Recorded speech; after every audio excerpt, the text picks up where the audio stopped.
अस्सलामुअलैकुम, आप देख रहे हैं ANY न्यूज नेटवर्क। मैं हूं मोहम्मद एहसन। खबर शामिल करते हैं हासलपुर से। हमारे सीनियर रिपोर्टर गुलाम नबी खाकी की रिपोर्ट के मुताबिक तहसील हासलपुर के नवाही इलाके आलाबाद कॉलोनी, जहां पर वापडा की नाअहली का मुंह बोलता सबूत सामने आने लगा।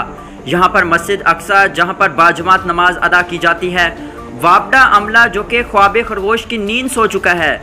इस मस्जिद अक्सा की दीवार के साथ बिजली का खंभा जो कि किसी भी वक्त परेशानी का सबब गिरने की वजह से बांध सकता है और इंसानी ज़िया का शदीद ख़तरा लाहक हो सकता है, क्योंकि इस मस्जिद के साथ ही मेन गली है जहां पर लोगों का आना जाना लगा रहता है।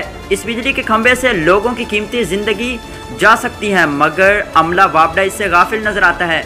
अहले इलाका ने इस खंभे के मुतालिक ऐसी वापडा बहावलपुर दीगर आला हुकाम से इस नाजायज़ परेशानी को हल करने की अपील की है।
बुलेटिन में फिल वक्त इतना। मजीद देखते रहिए ANY न्यूज नेटवर्क।